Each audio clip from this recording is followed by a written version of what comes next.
और इस वक्त की बड़ी खबर, यूपी में कांग्रेस को बड़ा झटका। एसपी में शामिल हुए इमरान मसूद समर्थकों के सामने किया ऐलान, कल अखिलेश यादव से मुलाकात कर लेंगे एसपी की सदस्यता।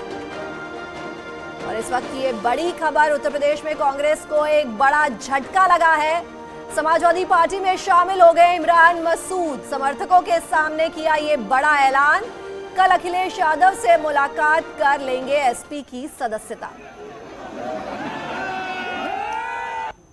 देखिए, हमने अपने साथियों को बुलाया था मशवरे के लिए, चर्चा के लिए कि उत्तर प्रदेश की वर्तमान राजनीतिक परिस्थितियां बता रही हैं कि उत्तर प्रदेश के अंदर लड़ाई सीधे समाजवादी पार्टी और भारतीय जनता पार्टी के बीच हो रही है। उस परिस्थितियों के मद्देनजर मैंने तमाम साथियों को बुला करके मशवरा किया और अपने इस परिवार के अंदर ये फैसला हुआ कि हम जाकर के अखिलेश जी से टाइम लेकर के, समय लेकर के मिलें और अखिलेश जी को समर्थन करने का काम करें। देखिए, मैं पार्टी में शामिल हो रहा हूँ, मेरी कोई दावेदारी किसी सीट की नहीं है, ना मैंने कोई शर्तों के ऊपर कभी राजनीति की, ना शर्तों के ऊपर मुझे किसी से बात करनी है।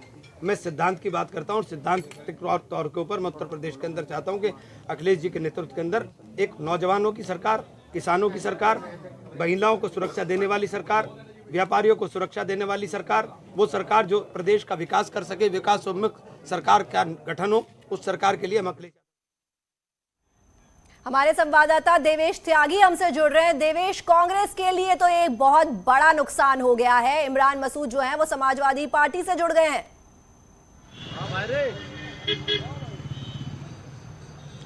जी गीतिका, एक बड़ा नुकसान कांग्रेस को सहारनपुर में हुआ है और इमरान मसूद आज सफाई हो गए हैं और आज उन्होंने समर्थकों की मीटिंग अपने निवास पर बुलाई थी, जहां भारी संख्या में समर्थकों की भीड़ यहां देखी गई और उन्होंने हामी भरी समाजवादी जाने के लिए। और इमरान मसूद कल या परसों जैसे ही उनको आदेश होगा वो लखनऊ जाएंगे, लखनऊ में आधिकारिक रूप से ये समाजवादी पार्टी ज्वाइन करेंगे और पश्चिमी में कहीं ना कहीं ये जो राजनीतिक पारा है कहीं ना कहीं काफी चढ़ता हुआ नजर आ रहा है। और उनके साथ में जो कांग्रेस के 2 विधायक थे उनमें से एक उनके साथ में नजर आए, मसूद अख्तर, जो सहारनपुर की देहात सीट से चुनाव जीते थे, वह भी हो सकता है कि समाजवादी पार्टी में जाएं। और यहाँ पर काफी संख्या में लोगों की भीड़ यहाँ पर आप देख सकते हैं, चारों तरफ जो है समर्थक जो है आए हुए हैं यहाँ पर। लगातार कुछ समर्थकों से बात करने की कोशिश करती हैं। इमरान मसूद अब कांग्रेस छोड़कर समाजवादी में चले गए, क्या स्थिति रहेगी? बहुत अच्छी रहेगी जी। तो जीत पाएंगे? हाँ जी, बिल्कुल जीत पाएंगे। कौन सी सीट से लड़ने की उम्मीद है? जहाँ से भी चुनाव लड़ेंगे सहारनपुर में वहीं से जीत जाएंगे। समर्थकों का कहना है कि कहीं जहां से भी चुनाव लड़ेंगे वह जीत जाएंगे और कहीं ना कहीं जो पश्चिमी में जो कयास लगाया जा रहा था, न्यूज़ 18 ने कल भी इसकी खबर की थी, लेकिन आज उस पर मोहर लगती हुई नजर आई है कि इमरान मसूद आज समाजवादी पार्टी में जा रहे हैं। जी देवेश, इमरान मसूद जो है वो काफी विवादित बयानों के लिए चर्चा में भी रहे हैं और समाजवादी पार्टी को इमरान के आने से क्या फायदा मिल सकता है?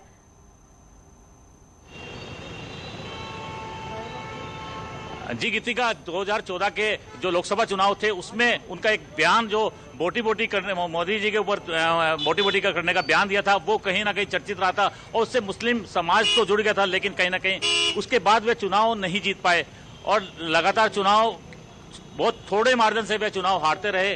2014 के बाद वे 17 में विधानसभा चुनाव नुकुड़ से लड़े, वो भी हारे। उसके बाद लगातार कयास लगाए जाते थे कि समाजवादी पार्टी में जाएंगे, लेकिन 10 साल कांग्रेस में रहने के बाद आज उन्होंने फैसला किया है कि वह समाजवादी पार्टी में जाएंगे। और कहीं ना कहीं पश्चिमी प्रदेश में, क्योंकि मुस्लिम के बड़े नेता हैं इमरान मसूद और कहीं ना कहीं मुस्लिम वोट्स उनके काफी पीछे हैं, तो उसका फायदा कहीं ना कहीं समाजवादी पार्टी को मिलता हुआ नजर आएगा। जी देवेश, धन्यवाद इस महत्वपूर्ण जानकारी के लिए।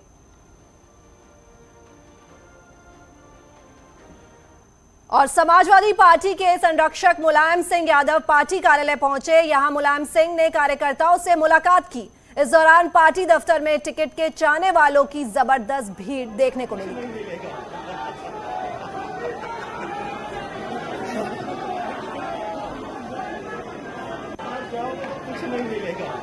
तो ये सीधी तस्वीरें लखनऊ से, जहां समाजवादी पार्टी के संरक्षक मुलायम सिंह यादव जो हैं वो पार्टी कार्यालय पहुंचे हैं। यहां मुलायम सिंह ने कार्यकर्ताओं से मुलाकात की, उनसे बातचीत की।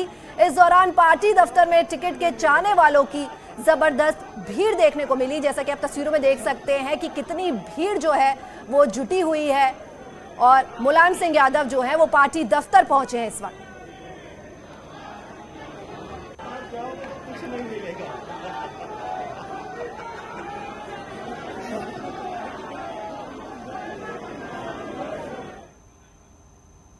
हमारे संवाददाता अलाउद्दीन हमसे जुड़ रहे हैं। अलाउद्दीन, तो कार्यकर्ताओं से मुलाकात करने पार्टी दफ्तर पहुंचे मुलायम सिंह यादव और उनकी ये पहली मीटिंग है अपने समर्थकों के साथ। जी, क्या जानकारी? बिल्कुल, आचार संहिता लगने के बाद मुलायम सिंह यादव का पहला विजिट है पार्टी ऑफिस की।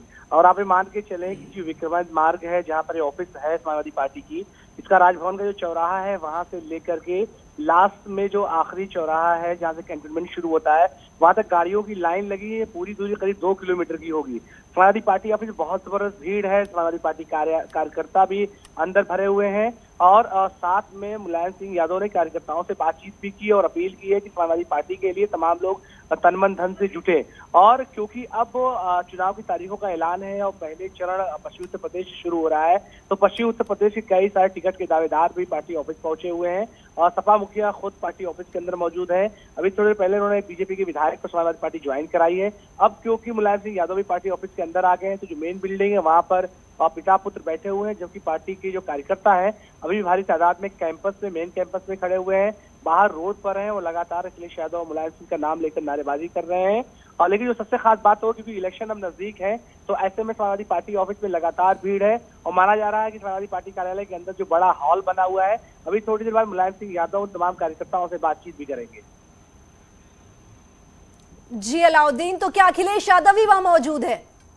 हाँ जी, हाँ बिल्कुल। अखिलेश यादव ठीक 10:15 बजे पार्टी ऑफिस आ गए थे सुबह और लगातार जो मुलाकातें उनकी थी उन मुलाकातियों से पहले जो शेड्यूल मुलाकात थी उसको उन्होंने उनसे मिले और उसके बाद फिर कुछ लोगों को ज्वाइन कराना था पार्टी, वो ज्वाइन उन्होंने कराया।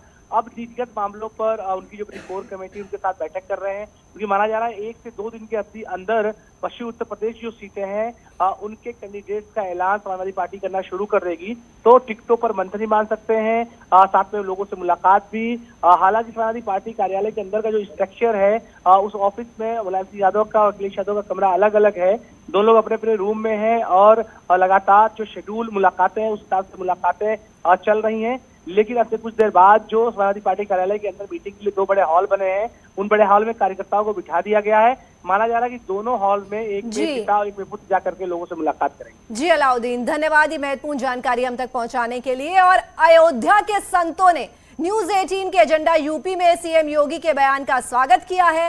राम जन्मभूमि के पुजारी आचार्य सत्येंद्र दास ने सीएम योगी की बातों का समर्थन करते हुए कहा है कि जब हिंदू सुरक्षित रहेगा तभी मुस्लिम भी सुरक्षित रहेगा। उन्होंने कहा कि पड़ोस में होने वाली घटना का प्रभाव सभी पर पड़ता है। वहीं तपस्वी छावनी के महंत परमहंस दास ने उम्मीद जताई है कि मथुरा में भी भव्य कृष्ण मंदिर बनेगा। उन्होंने विपक्षी दलों पर तुष्टीकरण की राजनीति करने का आरोप लगाया। अच्छी बात मुख्यमंत्री जी ने कहा, क्योंकि पड़ोस में जब रहेंगे तो पड़ोस सहयोगी भी होता है और पड़ोस में कोई घटना होती तो दोनों के ऊपर प्रभाव उसका पड़ता है। यदि हिंदू और मुसलमान पड़ोसी हैं और हिंदू का घर जलेगा तो मुसलमान का भी घर जलेगा। यदि हिंदू के सामने किसी प्रकार की घटनाएं होंगी तो उसके प्रतिक्रिया में मुसलमान के। और जैसा कि उन्होंने कहा है कि जिसमें दम होगा वही जो है कृष्ण जन्मभूमि का भी विवाद खत्म करके और मथुरा में भी अयोध्या की ही तरह दिव्य भव्य और अद्वितीय मंदिर का निर्माण होगा और इसको भाजपा ही करेगी। क्योंकि जो लोग तुष्टीकरण की राजनीति करने वाले लोग हैं वो कभी देश का हित नहीं कर सकते, वो भारतीय संस्कृति का हित नहीं कर सकते। और अयोध्या, मथुरा, काशी भारतीय संस्कृति की केंद्र बिंदु है। इसको बचाना मतलब भारतीय संस्कृति को बचाना है। और तुष्टीकरण की राजनीति करने वाले जो है ये टुकड़े टुकड़े गैंग के समर्थक हो सकते हैं, एंटी नेशनल नारा लगाने वाले के समर्थक हो सकते हैं। और अब बात एजेंडा उत्तर प्रदेश की। यूपी चुनाव के ऐलान के बाद न्यूज 18 उत्तर प्रदेश उत्तराखंड ने राजधानी लखनऊ में सबसे बड़ा शो किया। एजेंडा उत्तर प्रदेश नाम से सभी दलों के मंच मुहैया कराया, जिसमें हर दल ने अपनी अपनी रणनीति बताई और चुनाव को लेकर बड़े बड़े दावे भी किए।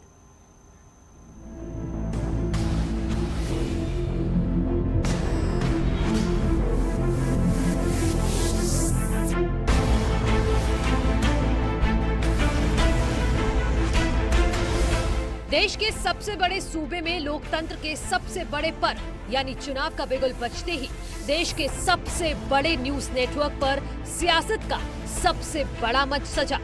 इस दौरान तमाम राजनीतिक दलों के प्रतिनिधि पहुंचे और चुनाव से जुड़े मसलों पर संजीदगी के साथ चर्चा की। उत्तर प्रदेश के मुख्यमंत्री योगी आदित्यनाथ ने भी एजेंडा यूपी में शिरकत की और एक बार फिर प्रचंड बहुमत के साथ बीजेपी की सरकार बनाने का दावा किया। साथ ही विपक्ष पर भी जमकर तंज कसा। भारतीय जनता पार्टी लोकतंत्र में विपक्ष को भी चाहती है और स्वस्थ लोकतंत्र को आगे बढ़ाना चाहती है। भारतीय जनता पार्टी 325 प्लस का लक्ष्य प्राप्त करेगी, कोई संदेह नहीं होगा।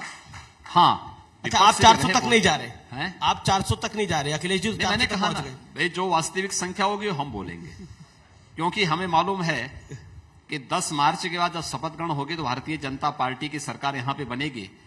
उस समय हम लोग बोल सकेंगे कि देखो हमने तो ये कहा था ना, वो पूरा हुआ। उन लोगों को उस समय मुंह छुपाने की स्थिति होगी नहीं।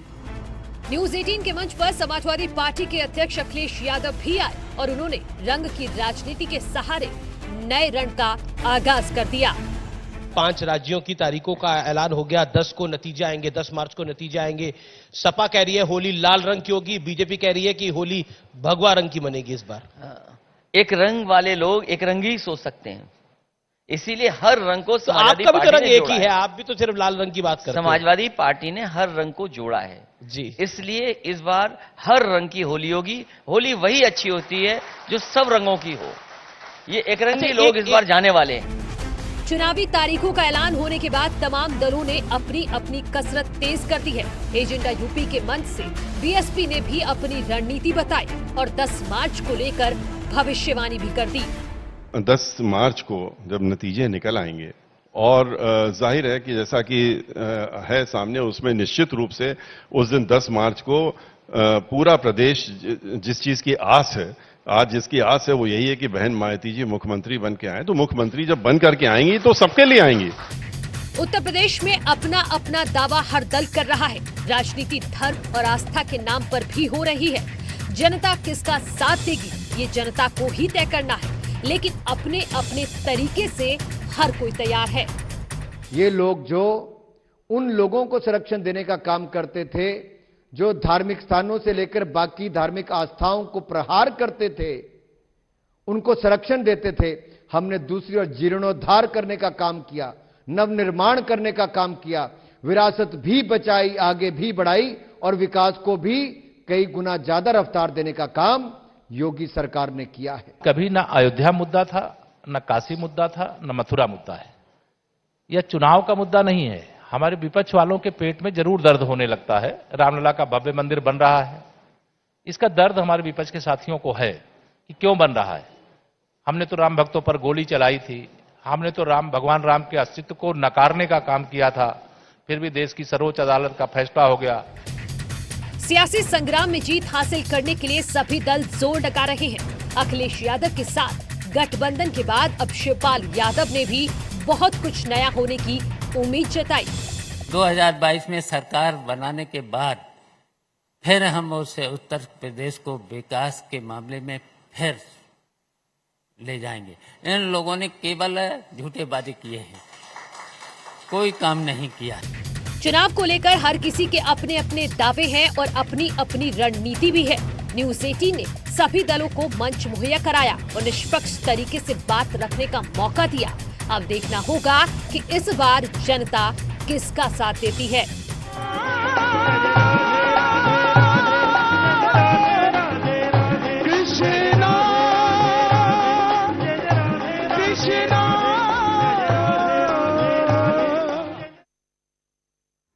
और यहाँ रुक रहे एक छोटे से ब्रेक के लिए, लेकिन ब्रेक के बाद दिखाएंगे एजेंडा के मंच पर सियासी सुरताल।